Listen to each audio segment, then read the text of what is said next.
C'est-à-dire que quand je communique, quelque part, j'essaye de convaincre.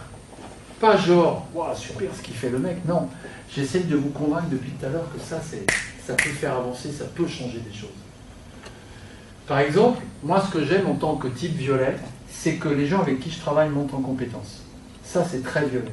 Ben oui, si mes collaborateurs deviennent meilleurs, si mes joueurs deviennent meilleurs, si le staff avec qui je travaille devient meilleur, on va devenir meilleur. Ça, c'est quelque chose de fort. Dans mon système de valeurs, hein, dans mon système de valeurs. Et les types violets, ce n'est pas leur système de valeurs. Là, je vous parle de moi, je me permets, pour essayer de vous faire comprendre. Et je communique de manière naturelle comme ça. C'est qu'à la fois, je perçois ce qu'on m'en dit, ce que l'on me dit, et je communique de cette manière-là. Et c'est ce que vous faites vous aussi, que vous soyez jaune, violet ou vert, vous faites exactement la même chose. Mais tu peux pas lutter contre ça finalement. Ben non, puisque c'est toi. C'est pour ça que c'est intéressant de se connaître. C'est pour ça que c'est intéressant de faire un travail sur soi. Alors pour faire un travail sur soi, il faut faire des tests de personnalité, il faut être coaché, etc. C'est une vraie démarche. Ce qu'il faut dans le coaching, c'est pouvoir parler à tout le monde, comme disaient les joueurs de hand, de manière différente. Ouais, mais il faut que vous fassiez qui vous êtes. C'est-à-dire que moi qui suis de type violet, si j'essaye de coacher comme un type vert, ça ne va pas sonner vrai, quoi. Si j'essaye de faire un type jaune alors que je ne suis pas jaune, ça va sonner faux. Ça marche? Il faut être qui on est, tout en pouvant,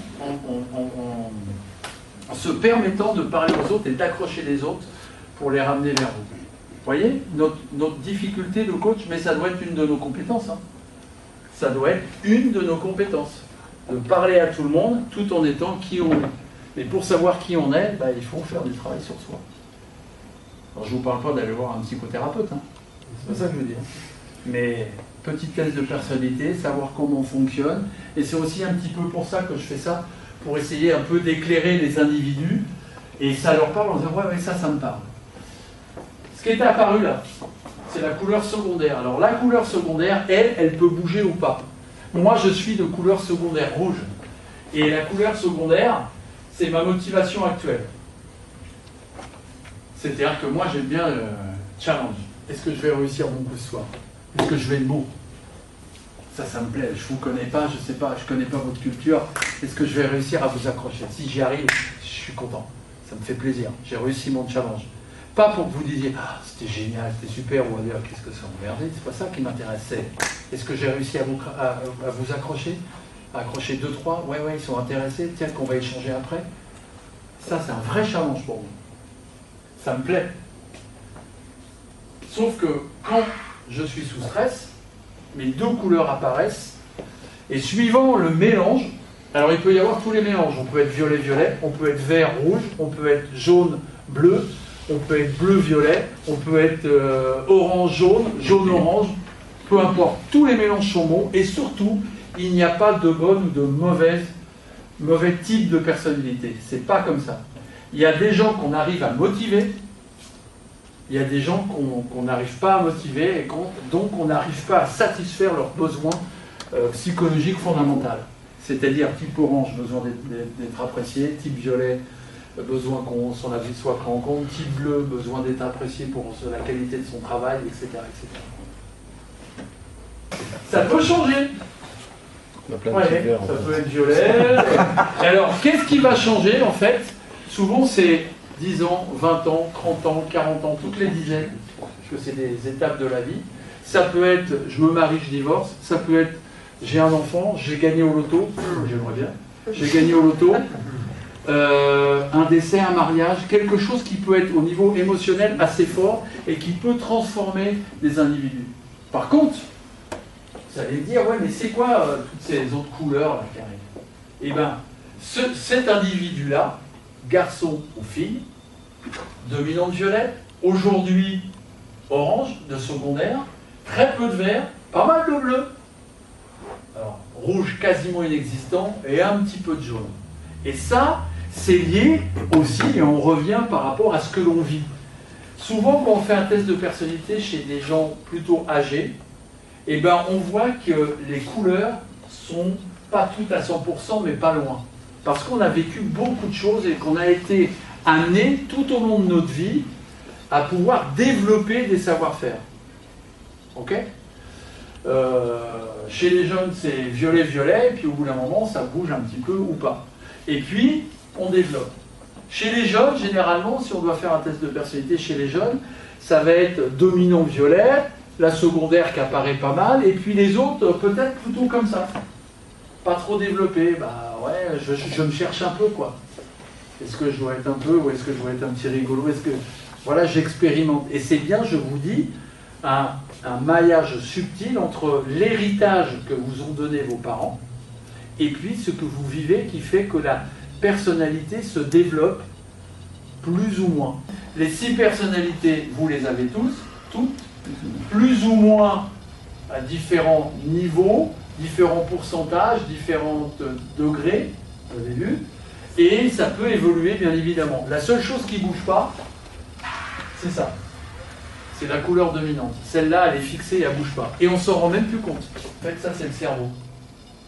Côté d'un cerveau, côté de l'autre. Là, on est plutôt sur les couleurs chaudes, là, plutôt sur les couleurs froides. D'accord ? On a de tout. Ça, c'est les 3 couches du cerveau, niveau reptilien, néocortex, etc. Et on a tout ça. Ça, c'est, on va dire, les origines, et ça, c'est la super évolution. Ah, voilà. Ça ne veut pas dire que si on est vert, on est plus intelligent que plus proche. Ça ne veut pas dire ça.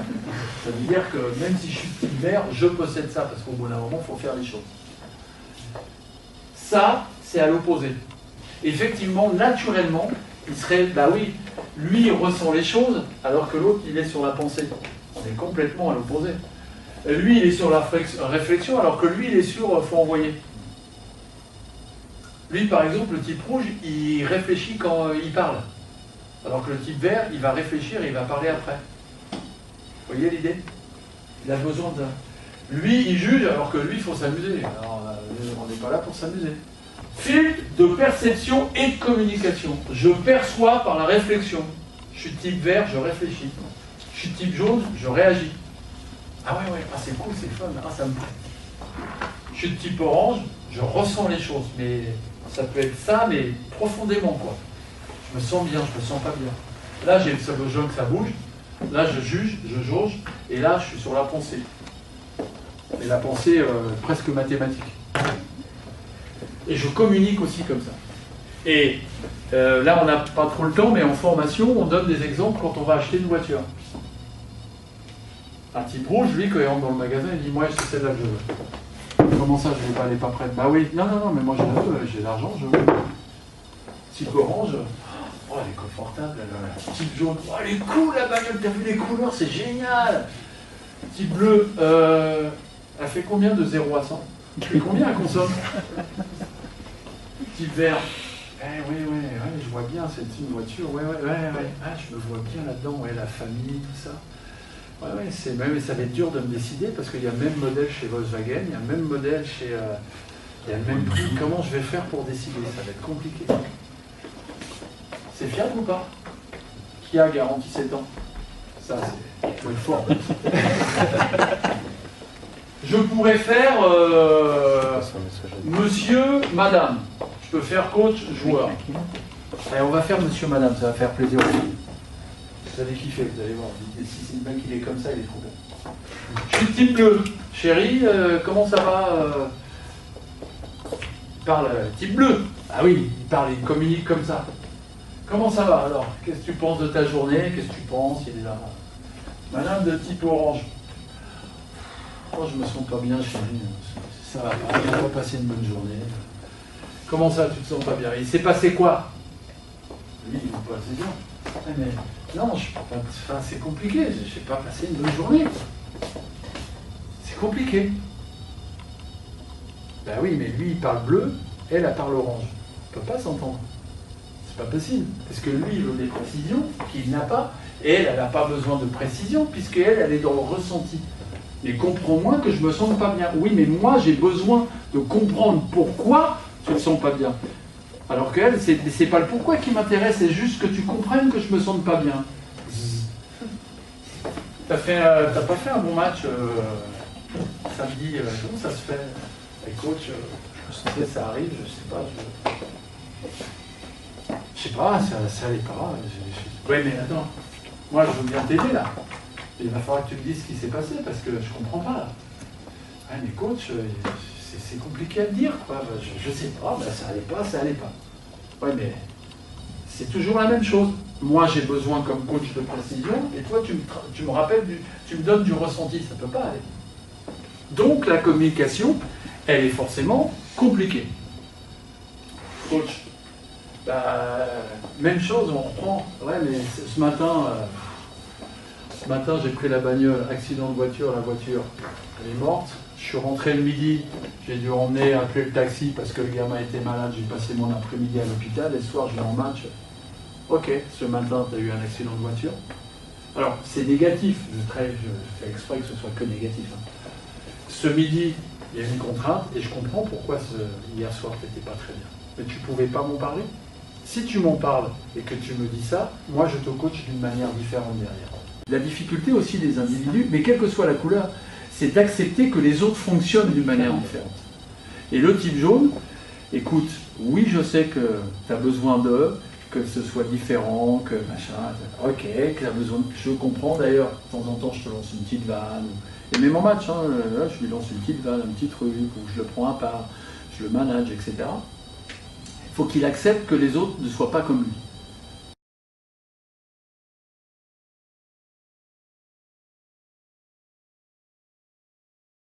Et en fait, tout le monde a du leadership. Le gars qui vous met la serviette sur l'épaule, il a du leadership. Le gars qui vous donne la bouteille, il a du leadership. Le gars qui vous fait gagner le match, il a du leadership. Le gars qui gueule sur tout le monde, il a du leadership. On a tous de leadership. Ce qu'il faut, contrairement à ce qu'on pourrait penser, c'est que le leadership, il est tournant. Il faut l'accepter. À un moment donné, pour organiser le resto, c'est plus le leadership du type orange qu'il va falloir mettre en avant. Il faut accepter que le leadership il tourne. Des fois, on dit il y a un leader et les autres, c'est non. On a tous du leadership, sauf qu'il est différent. Il faut accepter, il faut arriver à identifier le leadership.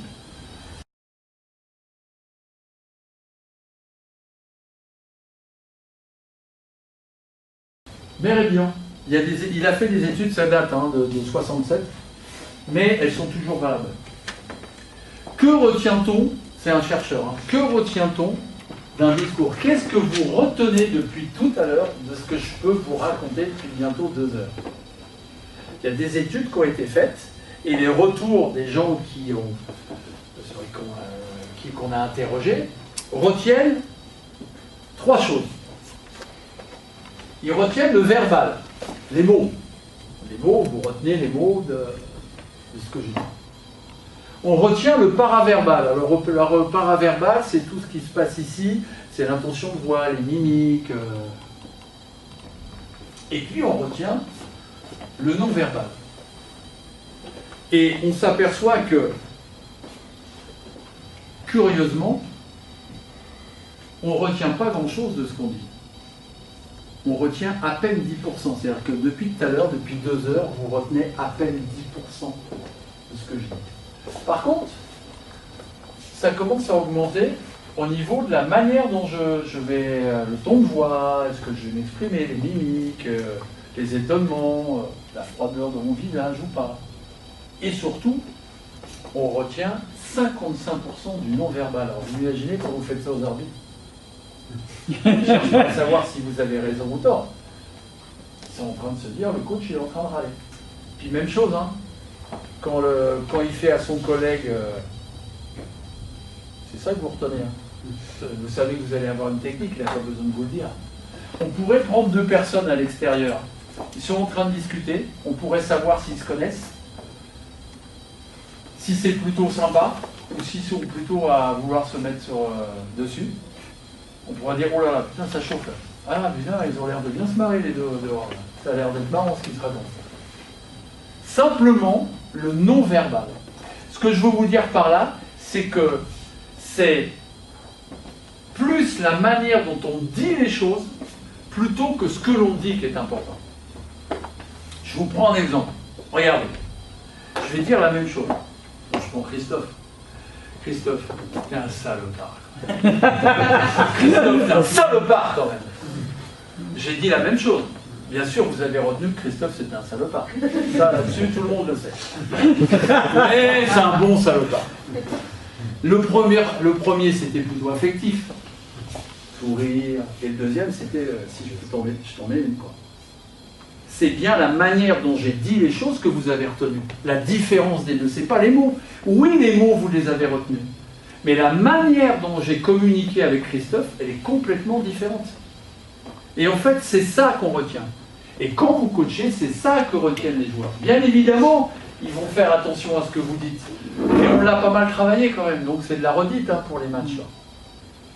Mais c'est la manière dont je vais communiquer avec les individus. Ben ouais. Donc, est-ce que je vais satisfaire le type orange quand je vais communiquer avec lui, le type violet? Est-ce que je vais avoir un ton agressif, pas agressif? Vous voyez ce que je veux dire? Tout est important. On va voir une vidéo, on est avec Vincent Collet, et il va parler à 3 joueurs que vous connaissez. Boris Dio, Batum, Parker. Et vous allez, maintenant avec tout ce qu'on a dit depuis bientôt 2 heures, vous allez devoir, et vous allez voir, c'est pas si compliqué, vous allez devoir vous dire, ah oui, Boris Dio, il serait plutôt de ce type-là, lui, il est plutôt comme ça, et lui, plutôt comme ça. Ça marche? On essaie? Si ça marche pas, mais vous allez voir, vous allez trouver, c'est sûr. Si elle veut bien se déclencher, bien sûr. Hop. C'est bien, Tony, c'est très bien. T'es prêt, Yann? Regardez comment il communique. Hein.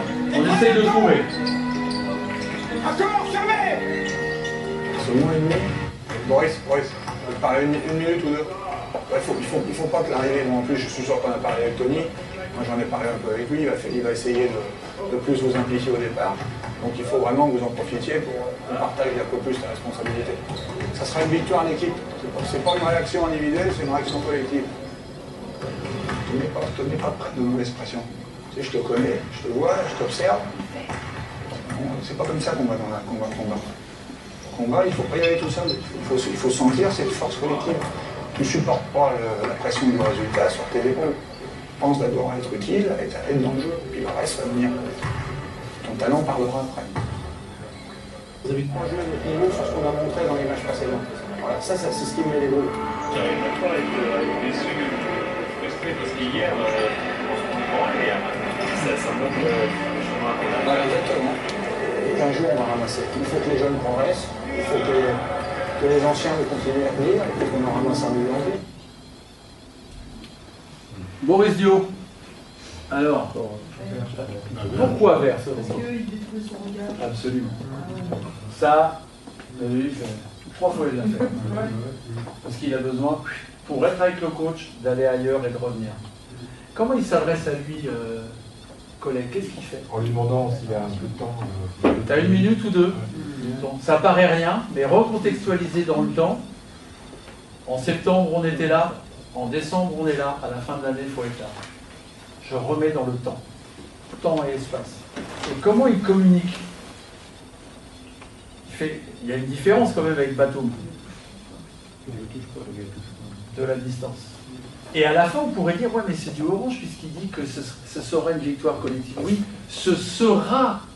Ah oui, je suis dans la vision. Je serai. Demain, ce sera ça. Il n'a pas dit c'est une victoire collective. Ça va être une victoire. Non, ce sera. Il l'emmène loin. Ok? Vous avez vu que c'est pas compliqué.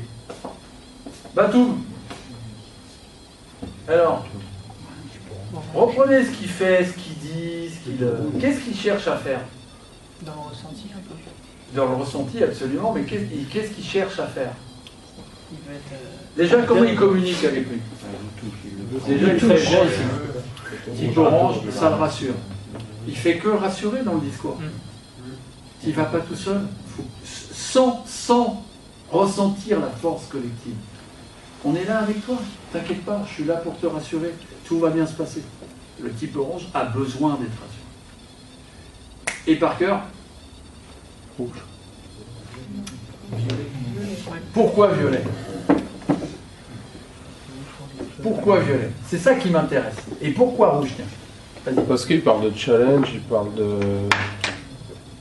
Enfin, je trouve que c'est son moteur, quoi, non? Ouais, mais qu'est-ce qu'il fait avec Parker? Il évalue les forces, il lui explique que les jeunes vont progresser, qu'il veut progresser au niveau, à un moment il y aura une synthèse. Exactement. Et qu'est-ce qu'il fait? Il lui demande son avis. Et l'autre il dit, mais je peux pas te dire ce que je demande, de toute façon on était nuls en gros. On n'a pas été bons, on s'est pris une branlée. Je juge, on a été mauvais. En fait, il lui demande son avis. D'ailleurs, il se met à la même hauteur que lui pour... Et c'est pas parce que c'est Parker qui lui demande son avis, c'est parce qu'il fonctionne comme ça. Parce que Parker, je ne sais pas si vous vous souvenez de cette vidéo quand il rentre dans le vestiaire en disant vous faites chier les gars, le coach il a dit qu'on faisait ça, on fait pas ce qu'il dit. Ça c'est du violet de chez violet, mais alors absolument. Et la vie doit être pris en compte, le violet c'est écrit. Absolument, il doit être pris en compte, mais ça ne veut pas dire qu'on fait ce qu'il dit. Tu vois? Absolument. Bah, c'est exactement ça. Permettre au type violet de s'exprimer. De toute façon, si vous ne lui demandez pas, il va vous le donner son avis, le type violet. Il va dire non, non, mais moi je pense que. Moi je suis pas d'accord avec vous, je crois que. De toute façon, au bout d'un moment, le type violet, quand ça l'énerve, il va donner son avis. Mais c'est exactement ce qu'a fait Collet avec les joueurs. Vous avez vu 3 joueurs différents, 3 joueurs majeurs quand même, hein, c'est pas des. Et 3 façons de communiquer avec eux. Vous allez devoir reconnaître les 6 personnalités. Le coach, il va parler aux 6 couleurs. Et là, je vais vous demander quand est-ce qu'il parle au bleu, quand est-ce qu'il parle. Les sous-titres vont vous aider. Vous allez voir. Ok? Et puis la manière dont il exprime les choses, aussi le coach. On termine là-dessus, et puis on débriefe derrière. Je vais regarder la semaine dernière. I don't know what to say, really. 3 minutes to the biggest battle of our professional lives. All comes down to today.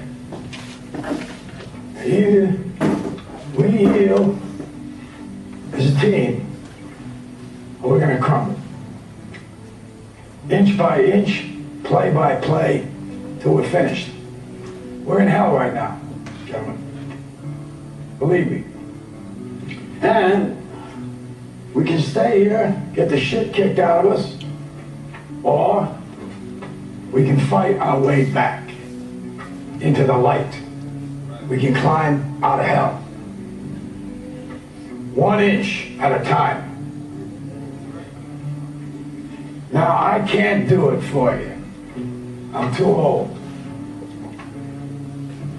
I look around, I see these young faces, and I think, I mean, I made every wrong choice a middle-aged man can make. I pissed away all my money, believe it or not. I chased off anyone who's ever loved me. And lately, I can't even stand the face I see in the mirror. You know, when you get old in life, things get taken from you. I mean, that's part of life. But you only learn that when you start losing stuff. You find out life's this game of inches. So is football. Because in either game, life or football, the margin for error is so small. I mean, 1/2 a step too late or too early, and you don't quite make it. 1/2 second too slow, too fast, you don't quite catch it. The inches we need are everywhere around us. They're in every break of the game, every minute, every second. On this team, we fight for that inch. On this team, we tear ourselves and everyone else around us to pieces for that inch. We claw with our fingernails for that inch. Because we know when we add up all those inches, that's going to make the fucking difference between winning and losing. Between living and dying. I'll tell you this, in any fight, it's the guy who's willing to die who's going to win that inch. And I know if I'm going to have any life anymore, it's because I'm still willing to fight and die for that inch. Because that's what living is. The 6 inches in front of your face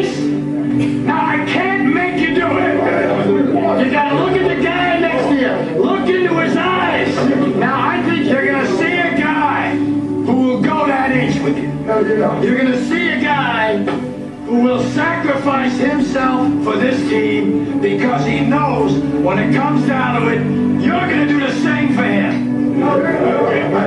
That's the team, gentlemen. And either we heal now as a team, or we will die as individuals. That's football, guys. That's all it is. Now, what are you going to do?